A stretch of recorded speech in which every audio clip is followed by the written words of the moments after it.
My name's Nathan Hickey. I'm a VSAC Gear Up Outreach Counselor in Rutland County. I welcome you to the College Career Pathways 2021 virtual event. I have the pleasure of talking to you folks about terminology, and I'm going to go ahead and get right into it. I want to start off that there are different types of post-secondary institutions, and I'm going to go over a few of those with you.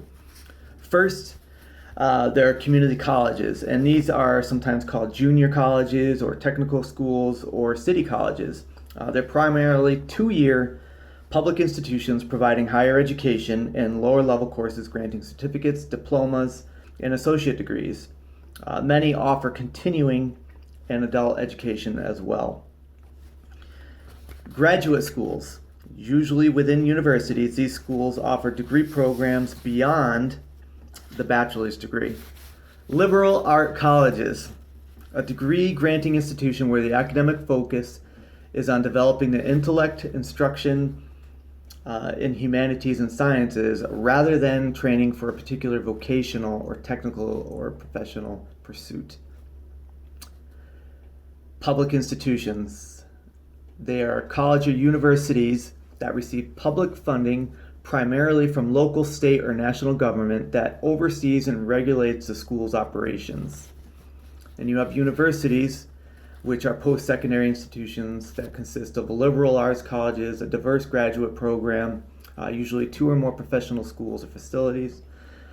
Vocational schools and technical schools, these type of institutions can be similar to community college as it offers specific oriented programs that last a few months to a couple of years. They're more specialized and offer intense training in one specific skill area.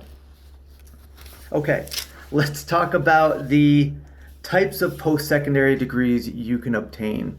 So you have a double A, which stands for an associate's degree. That can be earned at most 2-year colleges. You have an AAS, which refers to the Associates of Applied Science degree, which can be earned at some 2-year colleges. The BA or BS stands for the Bachelor of Arts. The BS stands for Bachelor of Science. Both can be earned at 4-year colleges. Moving on from there, you have graduate degrees. These degrees can be earned beyond the bachelor's degree when a student completes a graduate school curriculum requirements. Common examples, the MA, which is a master's degree, or a PhD degree, which is a doctoral degree. MBA, which might be a master's, not might be, it is, a master's degree in business administration, and of course MD, which would be medical doctor. You can also look at certificates, which in an economy that increasingly rewards specialization, more and more institutions are offering these certificate programs, typically a package of 5 or 6 courses for credit or not, taken over 3 to 18 months. Some cost a few $1,000s and others much more. So when you're looking at applying to these schools, there are a few different ways you can apply. One might be early action, and this is where a prospective student applies for admission early by deadline. Before the regular admissions deadline, and receives a notice of acceptance, denial, deferment, with no obligation to the university to enroll if accepted for admission. Early admission through this program, qualifying high school juniors with outstanding academic records may forego their senior year in high school and enroll in a college or university. Early decision. Through this program offered by many post-secondary schools, students willing to commit to a school, if accepted, the student must enroll in that school. So students should only apply early decision to their first choice school. And then there's gap years to think about. Those are year-long programs designed for high school graduates who wish to defer enrollment in college while engaging in meaningful activities such as academic programs, structured travel, community service, and whatnot. Notification date. That's the date by which applicants who are accepted for admissions are expected to notify institutions of their intent to enroll and make enrollment deposits. That day is often on or around May 1st. Rolling admissions. This is a practice used by some institutions to review and complete applications as they arrive rather than according to a set deadline. Wait list. So an applicant is put on a wait list when an admissions officer or committee decides to offer the applicant the opportunity to enroll in the institution only if there is space available in the incoming class after fully admitted students have responded to their offers to enroll. When you're looking at schools or institutions, post-secondary institutions, you may be looking at what's called a safety school. This is a college or university where you clearly meet the admissions requirements, the minimum GPA, the test scores, etc. You want to make sure that this is an institution you want to attend should you gain admission to more selective colleges, which brings me to reach schools. Reach schools, a college or university that you have a chance of getting into, but your test scores, GPA, class rank may be on the low side in comparison to what the selectivity rate of that school is, and I'll talk to you about that.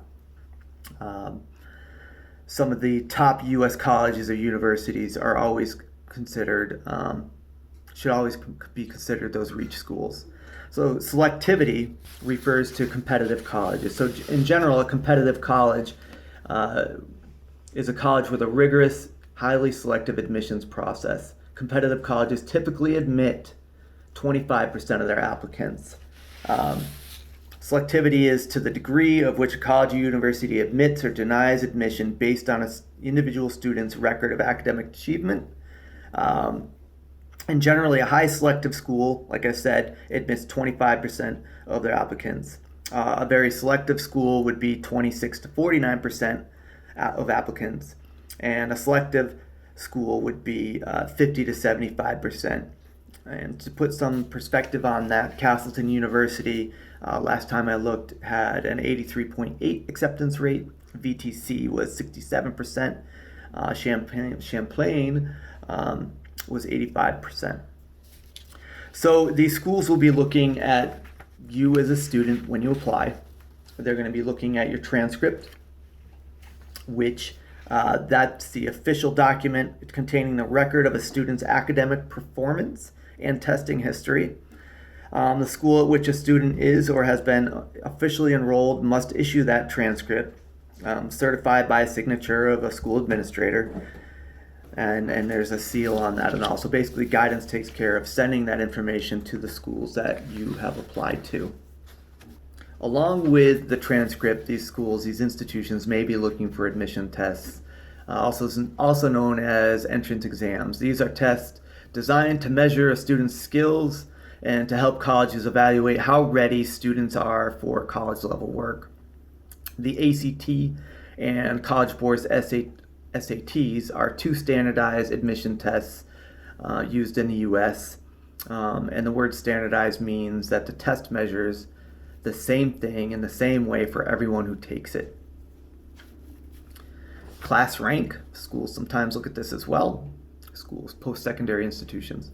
They're a measurement of how your academic achievement compares with that of other students in your grade. The number is usually determined using a weighted GPA that takes into account both your grades and the difficulty of courses you've taken. Somewhere on here I have what's called a school profile, and that allows admissions counselors to look at what courses are being made available to you as students. So that's taken into consideration when they look at class ranks and what availability of courses are, rigorous courses are in your schools. The college application essay. This is an essay that colleges require for students to write and to submit as part of their application. Some colleges offer applicants specific questions to answer, while others simply ask applicants just to write about themselves. So some institutions have their own personal application, while around 900 institutions have what's called the common application, which is an application you can do online which allows you to tell yourself as a student about yourself as a student, and what your passions are. Your essay gets uploaded, your transcript gets uploaded, recommendations get uploaded, and you can submit that application to many different schools at the same time. Some other terminology that I wanted to throw at you. Retention rate is something you want to pay attention to. That's the percentage of students who return to a college their sophomore year, and that would be an indicator of student satisfaction. So when you're looking at these colleges, certainly take a look at retention rates, selectivity rates, and perhaps the student-faculty ratio, which is the number of students at a college compared to the number of faculty. Some colleges see this as an indicator of class size and professor accessibility. And I want you to also pay attention to virtual tours and possible interviews. Now, interviews are not required. However, you may consider an interview if there's perhaps some sort of significant event or barrier in your life that may have an effect on your application that you want to talk about with the admissions counselors as you apply. Virtual tours, as you would obviously understand, are becoming more and more popular because of COVID restrictions. And there's some really great opportunities out there for you to jump on live virtual tours where somebody in admissions takes you around the school on a virtual tour and talks about what's available at that institution.